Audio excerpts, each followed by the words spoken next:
All right, hi, I'm Doug with Northern Knives. Hi, I'm Lori with Northern Knives. I'm Mike with Northern Knives and 3D Kick. Yes. I'm Dakota. I'm the cancer on The cancer on social media, of course. And then we have a guest tonight joining us. Hey, I'm Chuke from Chuke's Outdoor Adventures YouTube channel. I'm a self-proclaimed barbarian bear hunter, tactical bear hunter. So. Well, you just turn it backwards, pull it through. No. You flip it around like this, and do that, and set it down. And then it burns the whole pack. Good job, Mike. No, that's why you flip it around. You're hardcore. You got to keep that in the footage. That's pretty funny. All right, so World War II episode. Tell us about these lucky strikes. Spark out this World War II episode. Yeah. So we managed to pick up some World War II era Lucky Strikes. We're unsure if they are actually issue or not, but they are from the same era, so they would be the same quality as what the troops were receiving. Fuck. We're even unsure if they're going to kill us or not. No filter. No filter. And you know what? They smell awesome. Quite a bit like a campfire. I like everything World War II, mainly because I had a 1943 Springfield M1 Grand that I've killed 3 caribou with Nice. and 1 black bear. Nice. And it was the most, I've had like really expensive precision rifles, and for some reason that was the most accurate rifle I had. Oh, shit. World War II gun. My buddy Ryan had an M1 Grand, and I gotta say, I think I was more accurate with that than I was with. Now I hunt with a Savage 308, Nice. and I think it was more accurate with that M1 than I was with my current Savage. It's a really accurate rifle. All right, so anybody got a thought? So we got some We have some World War II knives. World War II knives on the table to go along with the Lucky Strikes. I don't know a whole lot about this one, so Mike will definitely fill in, and Lori will fill in. Lori, I'll fill It's Lori will definitely Japanese, fill right? in. Yeah, it's Japanese. It's a Japanese pilot's knife. I'm not sure if this would be issued to an officer or not. No. Wicked looking. Well, I don't know. Officers didn't fly in the Japanese Air Force, as far as I know. I thought that was a World War II pilot's knife. Okay. Yeah. But he was worth a couple $100, give or take. It's been beat on a little bit, but it's And a it's cool high Well, I mean, carbon steel. for World War II, it's in amazing shape. We have a friend that used to make his living off of appraising and dealing in Japanese antiquities, specifically specializing in knives, and this is legit. This knife is. Yeah, And the blade is in amazing shape. It has not been sharpened.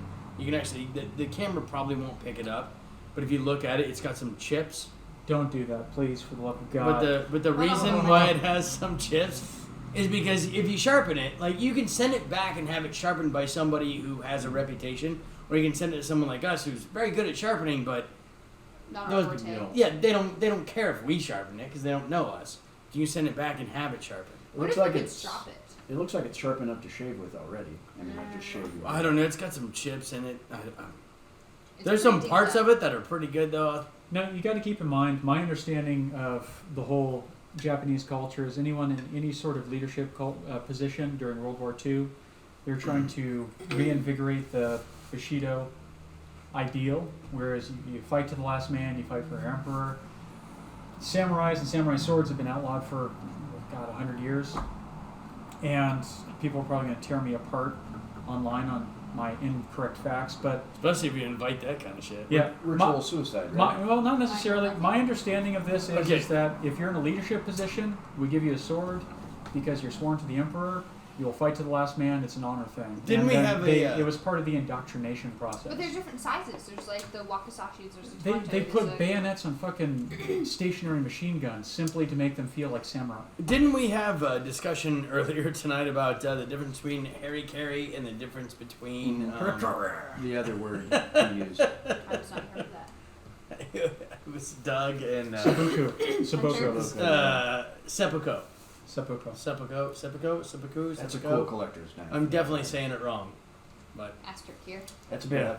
That's a pretty wicked looking knife, though. I mean, it's I agree especially with for that the knife. age on it. I mean, that is That's probably as old as you That is guys, a- but Powerful, huh? I would have that. this is a for the sweet Lucky fucking Strikes. looking blade. Yeah, Don't I mean, I having a It's got a bad nice day in the mold middle on of a fight. Fuck it is, No. and the shape. I mean, it's As you touch the high carbon steel with your hands. He's allowed Hey. to.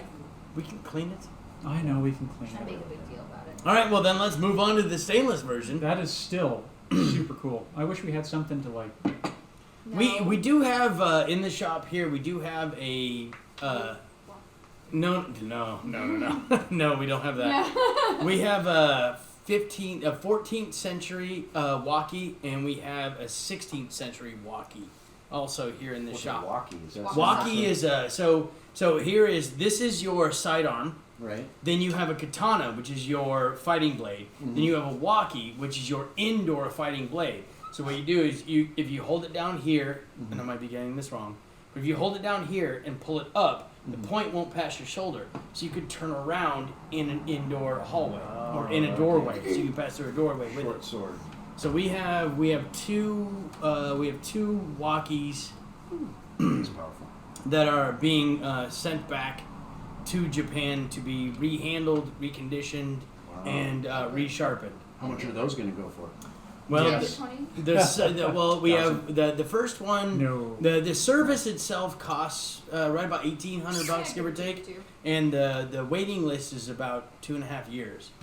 But the first one will be worth about, give or take, 10 grand when it comes back, and the second one will be worth about 30 grand. Yeah, I mean, these are all estimates too. Yeah. And so, It like- could be much less, could be much more. We really don't know. So- It's a gamble. Blade collectors and or World War II enthusiasts would be interested in it. Yeah, for Oh, sure. Of course. Yeah, if you ever want to look at some of the really cool ones that have popped up, AAO Art. It's a site where you can send some back through them, or they list up for auction, and it has like a paper on the history of the walkie or the katana or the tanta, or even like subas that are for sale, which is the guard with the suba, Yeah. and all the. It's amazing how expensive subas are. Oh my god, I know. So you can actually see, but you can tell the maker by the hamon, or that line that's on the, it's like a cloudy line, the clay hardening. You can tell who made it by like the water or the clouds. Or like, even the movement. directions of the grinds. Like our friend, he'll take the handle off and he'll be like, oh, well, I can tell by the direction of the grind. Yeah. He'll be like, oh, well, this was definitely northern and it was probably from this He time is the period guy. and everything. And he can read kanji. And so if there is the school, they will. Well, I'm probably butchering all this information, but I think you're pretty on par with it though. but we always, that's why we always defer to him. If somebody comes in, we're like, look, this looks legit. We're gonna bring somebody in who knows what he's doing, and do that. And, I wish and- we had some of the fakes we could lay out on the table because they're. I've well, got the some fakes right are there. bigger than the table, Yeah. unfortunately. Well, even we like can, the cookies, the little.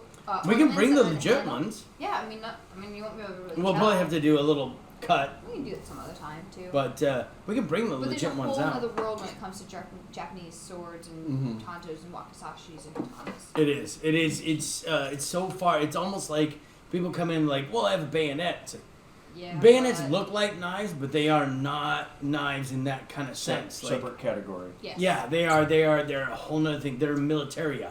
You know what I mean? It's a whole nother thing. Mm-hmm. But the Japanese were expert bladesmiths. Oh, I mean, without question, Yeah. they were amazing. The other one we have up here for our World War II special is this is actually a Swiss Army knife. Like a real Swiss Like Army. a real Swiss. This is Swiss soldiers. I want to say 1943. I'm sure the comments will correct me, but I want to say this is 1943 to as early as 1938. And so this is a dagger, right? Because Oh, when yeah. I think of a dagger, I think of something like Yeah, this. I mean that's the quintessential Is dagger it a right there. dress dagger or is it like a? Well, I'd assume it's not dressed because it has an edge. It doesn't have a ceremonial And edge on it. the scabbard itself is not very ornamental. Yeah, Mhm. And it's actually in great condition for as old as Soldiers it is, and it hasn't been. And they used to earlier than this. They used to be rounded, but when the soldiers would sit down, it would hit the bulb and it would flatten it out, and so they started making them flat instead, so that it wouldn't flatten out the bulb because they used to be round. So if you go into like the early to mid 30s, they would have a round, and then almost all of them would be flattened out from somebody sitting down and fucking hitting it on shit, and it would be fucked up. And so this was obviously new enough that they had corrected that, and it became flat. I like the hilts because my buddy told me, like in real street knife fighting, that what usually happens is one arm gets cut up. If two guys are knife fighting, one arm usually gets cut up, and then what usually happens if you stab somebody, your hand slides down and gets slick with blood, Yep. and you cut your fingers. Yep. Oh But yeah. if you got something like this, that's going to stop that Yeah. from Surprised the happening. Scandinavians have any fingers left. Yeah, right. Yeah, exactly. Scandinavian knives and never have a hilt. But I mean, that's even if that even comes true in like our knife designs. Mhm. All of our knife designs have a pronounced, just past the ricasso. All of our knives have a pronounced hilt. Specifically for that, because if you're skinning out a moose or skinning out anything, and you go up in and hit a bone and you slip, and I see. then now you're losing this knuckle, you're probably losing a tendon, Or blood infection. exactly, or Now- anything like that. I have spoken to a few friends who are knowledgeable on such things, and they say if you're in a knife fight, you've already failed at life. Right. Because everything else has gone horribly wrong. That the fact you're in a fucking... You no know- one wins in a knife fight. You Both know- people wait, get wait. fucked up. They just get cut It's up. not if you get cut, it's how bad you'll get cut. Yeah. Or wait, here's how your defender gets a knife fight. Yeah. Fast pair of sneak.